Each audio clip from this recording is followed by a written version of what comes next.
of chiasmus in the Book of Mormon, and because it bears on the authenticity of the Book of Mormon.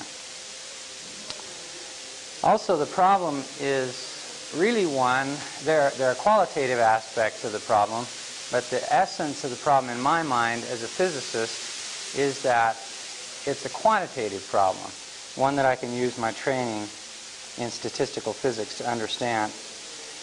The study that I'll be presenting today is my very first venture into Book of Mormon studies. I'm a physicist in new uncharted waters today, and maybe it'll be my last venture into Book of Mormon studies. I don't know. I guess you decide. I'm grateful to Farrell Edwards, who is my physics teacher and my father, for his insightful contributions to this project. I'm also grateful to Jack Welch for a number of helpful insights that he's made along the way as we have striven to understand chiasmus in the Book of Mormon. To my wife Nadine and my daughter Claire for lots of technical assistance and support. I believe that chiasms in the Book of Mormon are truly one way that the language of the Book of Mormon speaks volumes. It speaks volumes to me. And I welcome your questions both during and after the presentation. Remember, I'm a physicist, and when I introduce myself, I say I'm a physicist, but don't hold that against me. And we should have plenty of time for any questions. I also have 15 copies of the paper written on the subject for anybody that's interested, as well as a few copies of the slides.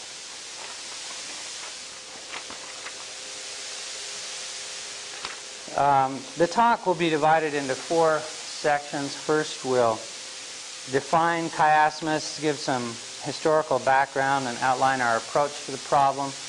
We will then discuss the tools that we've developed for the purpose of determining whether chiasms appeared by chance. That's the basic question. Did they appear by chance, or didn't they? Or could they have, in fact, more precisely stated, could they have appeared by chance or not? We'll then discuss the application of these tools to particular chiasms in the Book of Mormon and elsewhere.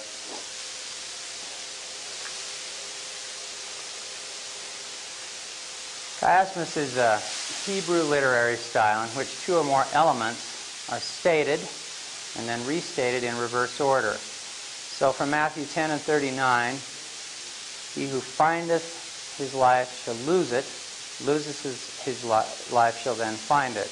A, B, B, A. The way it's laid out on the page, A, then B, then B, then A, has been replicated down here.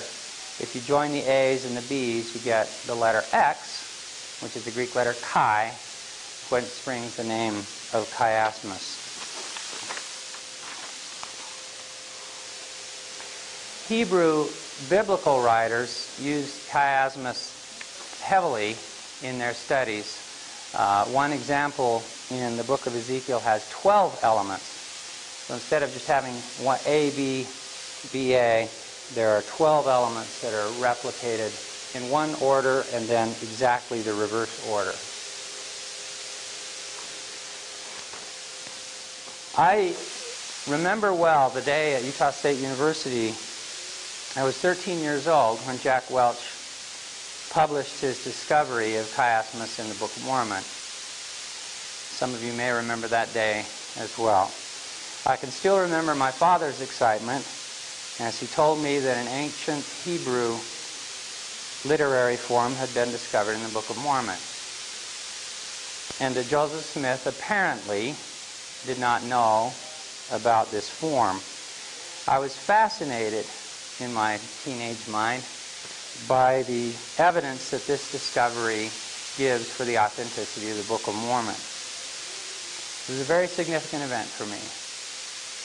Jack Welch, who discovered the chiasmus in the Book of Mormon, is now the editor of the journal in which his very first publication appeared, this one, in BYU Studies, published when he was a graduate student at BYU.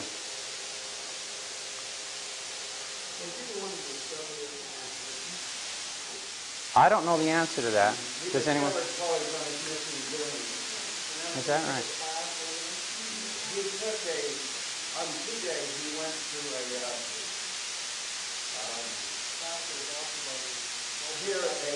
Catholic priest described the chiasmus in the Old New Testament. And then on his mission, he noticed it in the Book of Mormon. Well, after he'd gone to hear the Catholic priest, he went home and started searching and found it in German. He got very through to German. He found it in his German Book of Mormon because he was serving a German mission. Yes. Is that so? Is that so? I appreciate knowing that. I did not know that.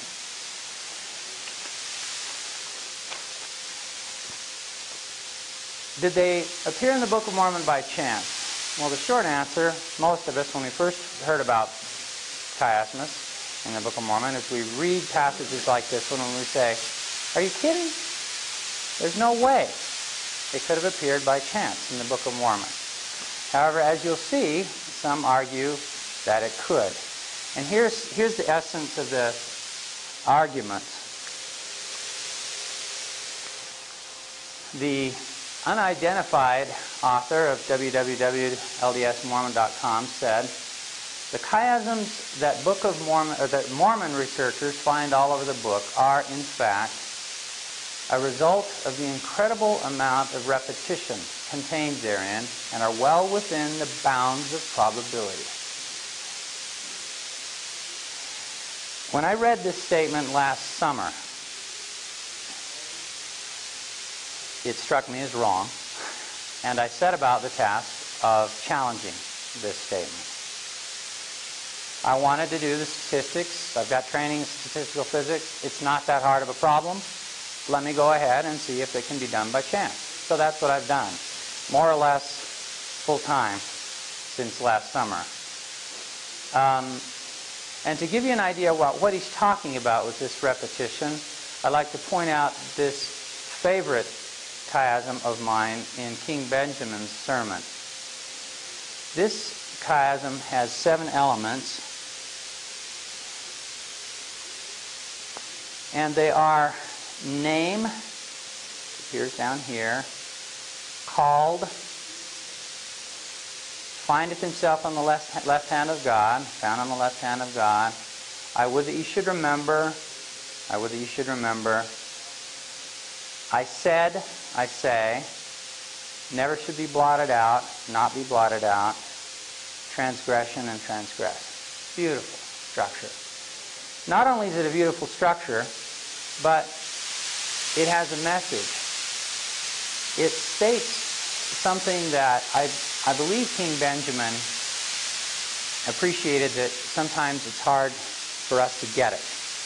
And the message that I believe that King Benjamin is trying to teach me through this chiasm is that the name of Christ that we receive when we are baptized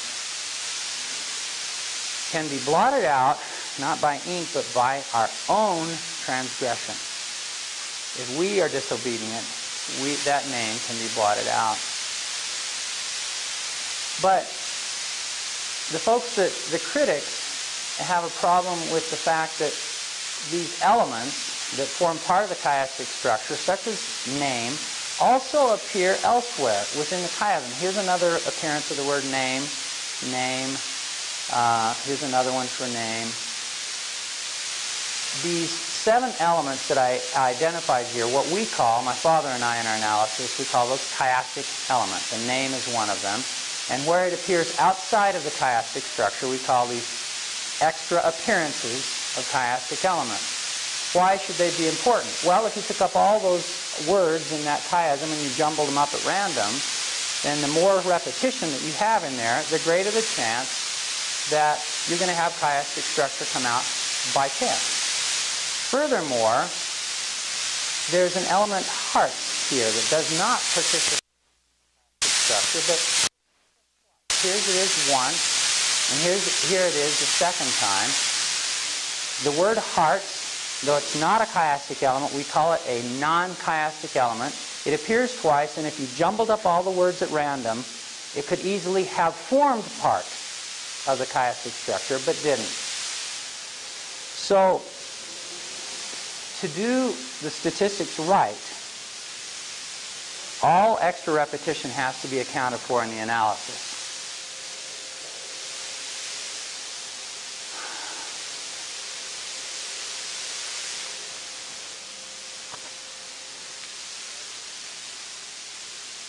The evidence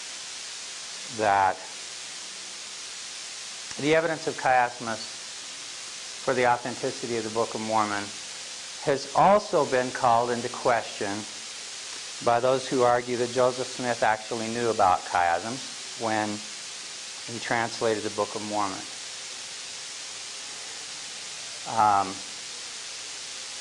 Sandra Tanner argued that it is conceivable that Joseph Smith learned about this style from his study of the Bible and employed it deliberately in writing rather than translating the Book of Mormon and other works. As evidence, she points out chiasms in the Doctrine and Covenants, which Joseph Smith published not as a translation of ancient texts, but of course as a list of modern instructions. And here is the best chiasm that we've been able to identify in the Doctrine and Covenants. And at first glance, it looks pretty good, honestly. Notice that chiastic section A involves multiple appearances of the elements law and abide, which also appear in A prime here. Then kingdoms have a law given. Kingdoms translates into element C, no space, and then no kingdom in the center. So some of those at first glance look pretty good. Does Sandra Tanner have a point? Well, yeah, she does. Can we evaluate the likelihood that chiasms appeared in the Doctrine and Covenants by chance, and thereby make conclusions about their significance? And the answer is yes, with our study. So it's important for us to investigate chiasms in the Doctrine and Covenants, because if they are likely to have appeared by chance, then their presence in the book, in the Doctrine and Covenants, supplies no evidence that Joseph Smith knew about chiasmus.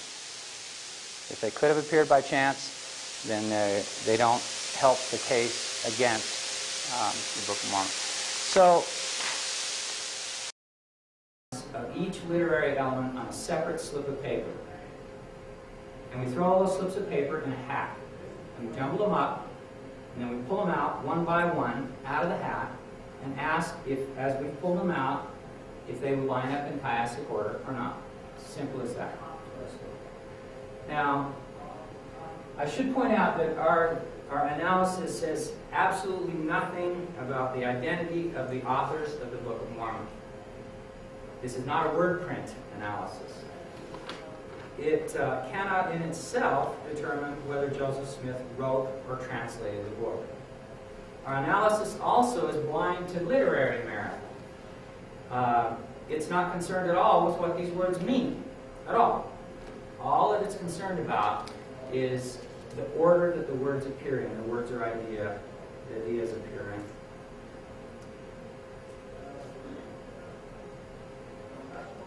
in. Just to give you a hint about what our 52% of the times that you take the elements of that chiasm, you jumble them up, take them out of a hat, 52% of the time they'll line up to form a chiasm, if you account for all opportunities in the book. Whereas we find a probability of much less than, it's about 0.02 of 1%, that animal 36 would appear if you jumbled up its elements at random. So we're 99.98% certain that chiasms appeared in the Book of Mormon by design rather than by chance. I got 4 slides on our tool development section. The first of these deals with are the rules that we use to make sure that we're consistent statistically in selecting literary elements and chiastic boundaries. The second slide deals with the fact that you really need to take into account all opportunities, and I'll say more about what this means, all opportunities for chiastic structure within a larger work to be able to determine P. And the third and fourth will deal with two different classes of chiasms. We call them simple chiasms, which have no extra appearances of chiastic elements. Remember, the word name appeared more than twice in King Benjamin's chiasm. And they also have no non-chiastic elements, such as the word hearts in that same one. And we'll also devote a slide to our the way that we handle complex chiasms. Bottom line is, for simple chiasms, you can do the work with a single, very simple equation that gives you the likelihood, whereas with complex chiasms, you have to use a computer. The 7 basic rules that we use to make sure that we're not deceiving ourselves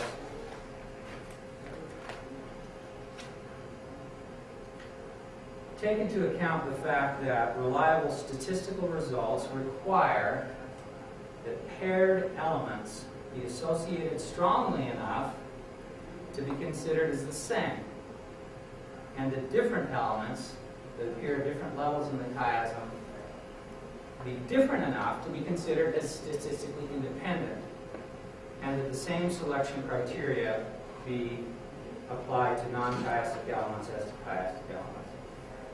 So I don't know if we need to go through all these. I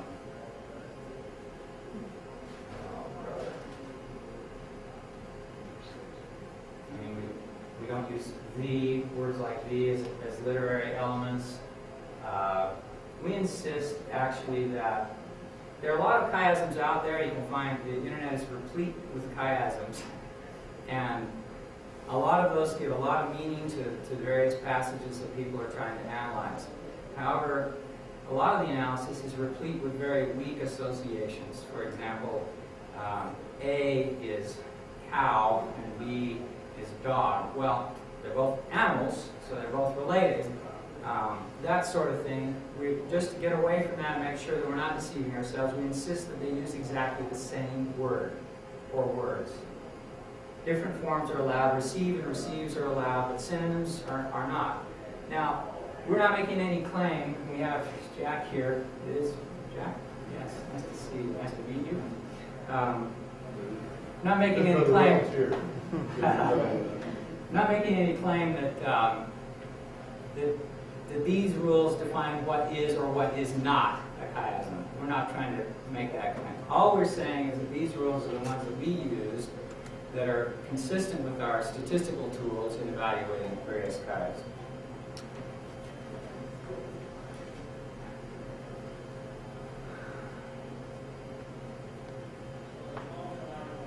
To illustrate how our calculations are carried out,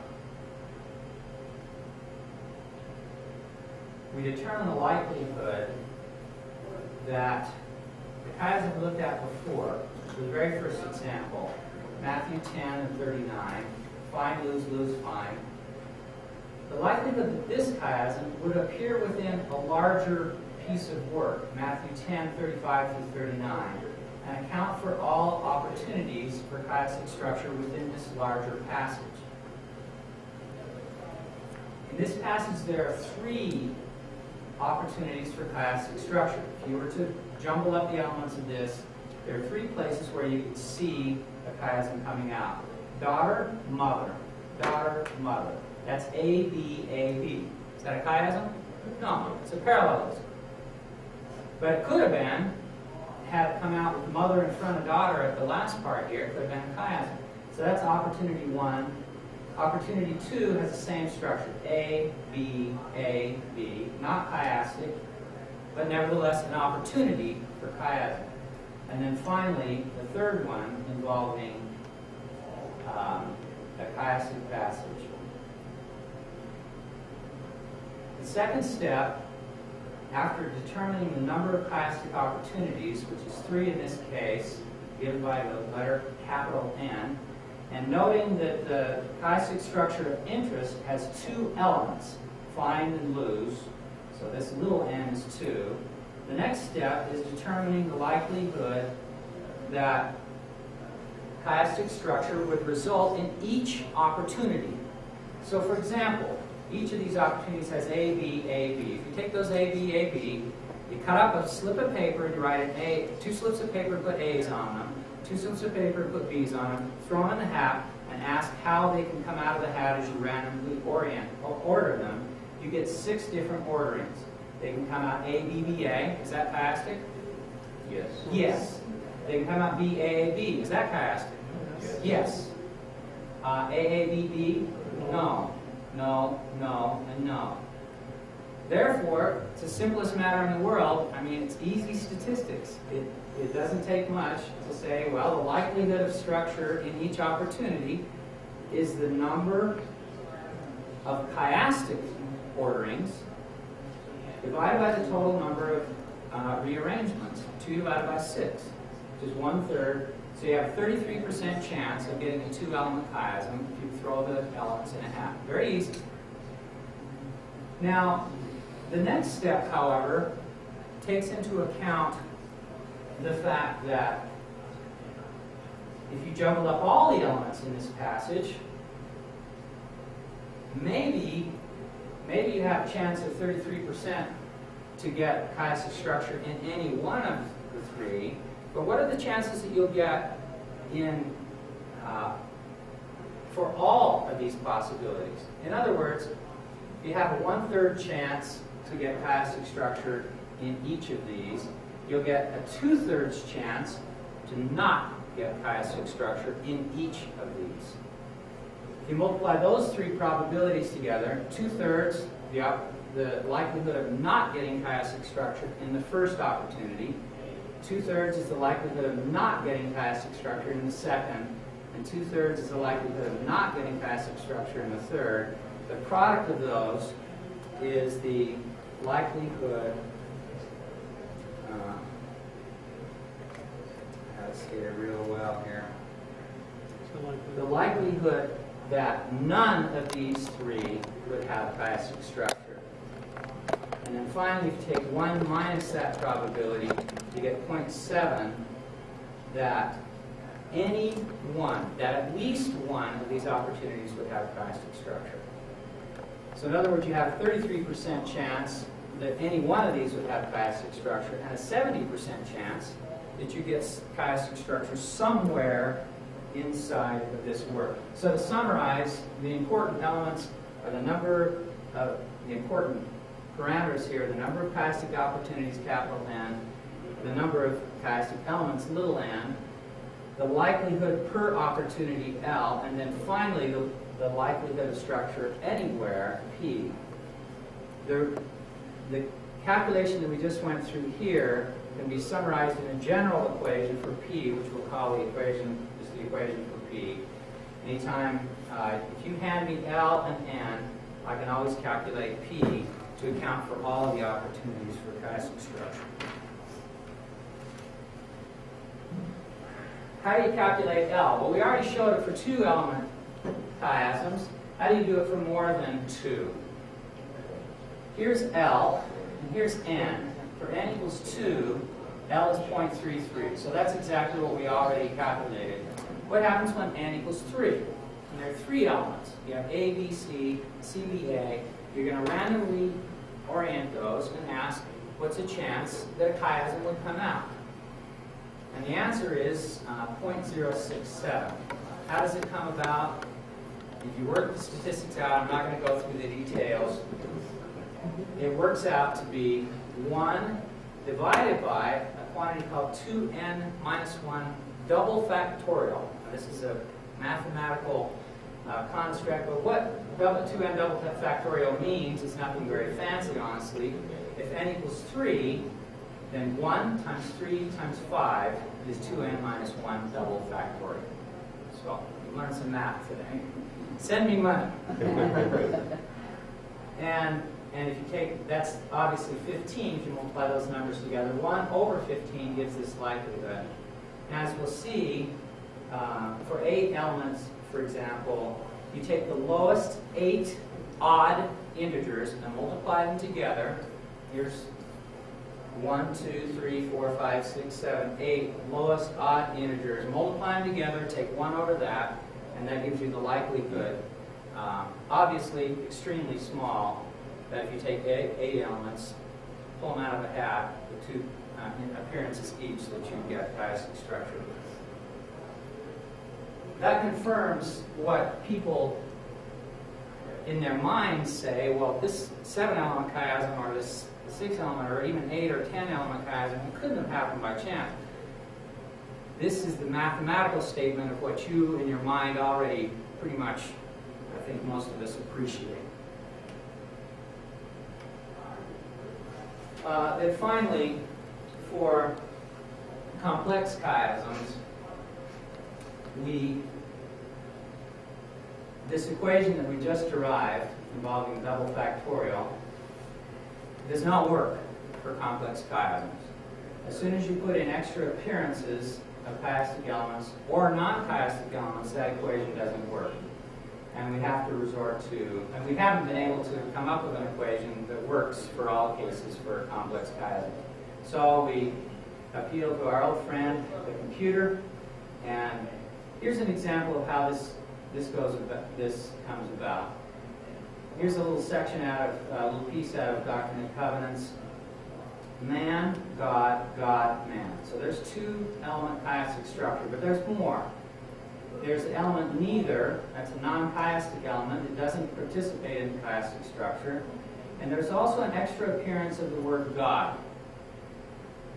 Any one of these, if you jumble up the word order, those extra appearances will increase the likelihood over the value for a normal, simple 2-element chiasm, which was 33%. It turns out that the likelihood for 2-element structure by jumbling this guy up turns out to be 87%, much greater than 33 from before. How is it done? Identify each element by a letter, man, God, and neither, A, B, and C.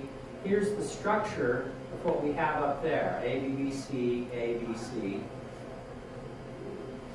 And then put each of these letters in the hat, draw them out at random, and get different arrangements. This arrangement does not have chiastic structure, but these other 2 do. This one involves elements B, C, C, B in the chiastic structure. This one involves A, B, B, A. In fact, this one involves 3-element chiastic structure, A, B, C, C, B, A. There is a chance of getting 3-element chiastic structure out of this passage because neither could just as well, this element neither, could have just as well participated. If these 3 were the 3 that the computer had come up with, the likelihood for chiastic structure would have been 2, meaning the number of opportunities that had chiastic structure, divided by 3, which is the number of opportunities, and that's 0.67. And then this uncertainty here is given by the square root of the numerator divided by the denominator. Then finally, you can put it into the computer and let it do the work. We did a simulation involving 10,000 random rearrangements and got 8,700 of those, roughly, that were chiastic. Divided by 10,000 gives this probability of 0.87. These simulations are a class of very popular in statistical physics. They're used all the time. They're called Monte Carlo simulations,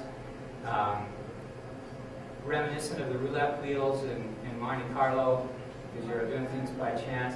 The greater the number of samples that you take, the smaller the uncertainty in the result. In the same way that the greater the number of people that you poll in a public opinion poll, the more precise the results that you'll get from that poll. Next step is to apply these tools to various works. We're only going to really do 3 of these in any detail. Why the Book of Abraham? Same reason as the Doctrine and Covenants. The critics will say that well, there's a chiasm in the Book of Abraham, and Joseph probably made it up, and et cetera, et cetera. Here's the best one we can find in the Book of Abraham. It's a simple 3-element chiasm. Therefore, it has this likelihood of 1 over 15, which is 0.067. That's a 6.7% chance that one chiasm, that a single three-element chiasm, if rearranged randomly, is a chiastic structure. We went through the entire, well, we didn't go through the entire Book of Abraham. We took samples of the Book of Abraham and asked how many opportunities for chiastic structure, estimated to be about 61 opportunities for three-element chiastic structure, and then calculated P from the equation for P that we talked about before of 0.99. So what does that say? It says if you take the Book of Abraham and jumble up its elements and ask what's the likelihood that any one of the opportunities for chiasms would actually have chiastic structure, you have a 99% chance of that happening. What does that say to me? That sounds common. That says that it's highly likely that the chiastic structure in the Book of Abraham could have occurred by chance. That does not mean it necessarily did occur by chance, but it could have. And the bottom line is that the chiastic structure in the Book of Abraham cannot be used as evidence to say that Joseph knew about chiasms. Doctrine and Covenants. Same example we looked at before in some detail. It's a 5-element chiasm. Its L value is 0.0011. Seems pretty small. So you might have drawn the wrong, honestly, we might have drawn the wrong conclusion about that if we had just simply looked at this single opportunity for chiastic structure. But there are an estimated 686 opportunities for chiastic structure with 5 elements in the Doctrine and Covenants. When you take that into account, then the overall likelihood that chiastic structure with 5 elements could have appeared in the Doctrine and Covenants is about 52%. You say, well, so that says I have a 50-50 chance if I jumble up all the elements in the Doctrine and Covenants of having at least one chiasm come out. What does that say? It says that it could have happened by chance, very easily. Even though it seems convincing at first glance, this chiasm could have resulted from just random jumbling up of elements. Now, the important point is that this is a small likelihood, and this is a moderate likelihood. It's the same kind of idea as you say, well, what are my chances if I flip a coin of getting heads? 50%. 50%. Okay. What are my chances of getting heads if I flip 2 coins? You might be inclined to say 50% plus 50% is 100%. That would say that whenever you flip 2 coins, you always are guaranteed that at least one of them will be heads. Is that true? No, not true. Very common misconception in statistical physics is just to add up the probabilities. That doesn't work. You have to ask, just as we did in deriving the equation for P, you have to find out the number of opportunities, that the likelihood that none of them would have been heads, and then work out the actual probability is 1 minus 1/2 squared. So it's 1 minus 1/4, which is 3/4. So it's a 75% chance that if you flip 2 coins, that at least one head will come out. Didn't want that.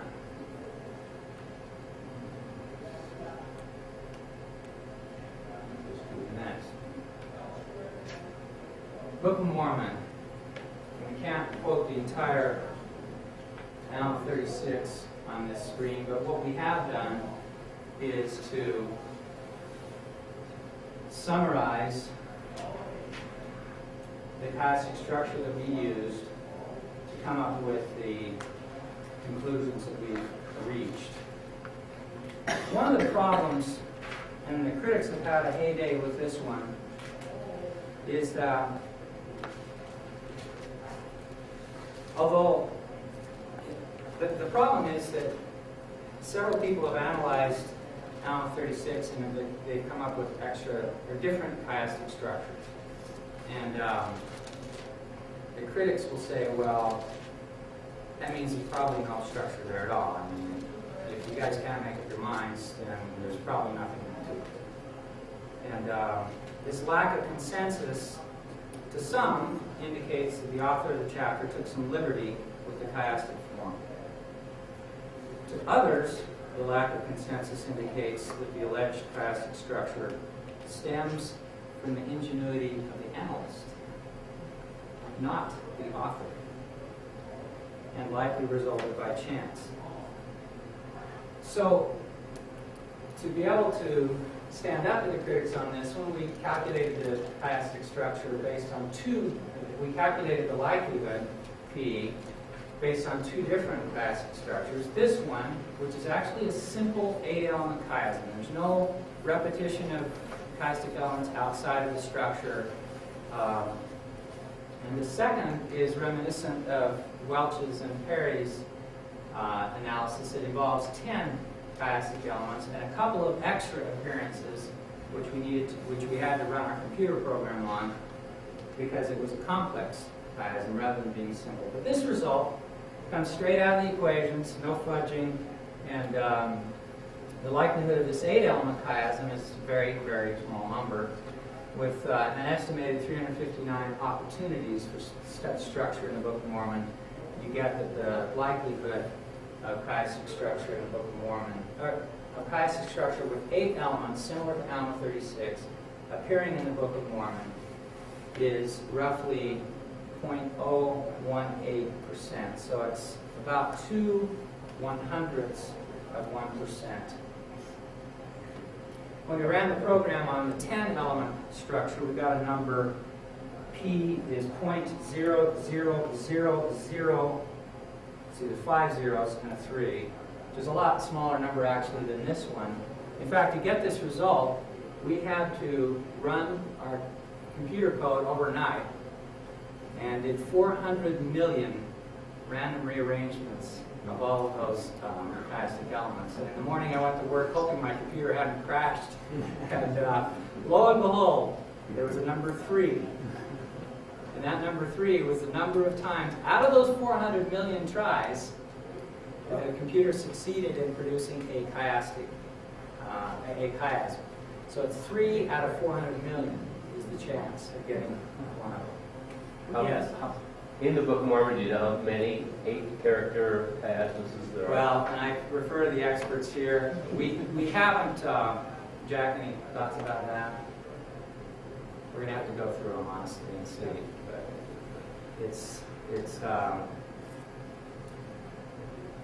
the study's just begun, honestly. Yeah. That's a question. Yes. Either for you or for Jack. Are the majority of chiastic structures in the Old Testament in the days of Isaiah, or do the writings of Moses have maybe as many? One of the best in the Old Testament is in Leviticus 24, the trial of the blasphemer. It's really a very, very fine example. People aren't exactly sure when that was written, so it depends on when you date the Holiness Code, that part of the Book of Leviticus. But even a conservative Isaiah, Jeremiah, Levi, right. That's what I'm getting. Right, and Leviticus 24 could easily be in that time period when it takes its final shape. Could be earlier than that by quite a ways as well. But yes, there are a lot of them in that period. Amos has quite a few. He's in that time period. So, Very good question. Thank you.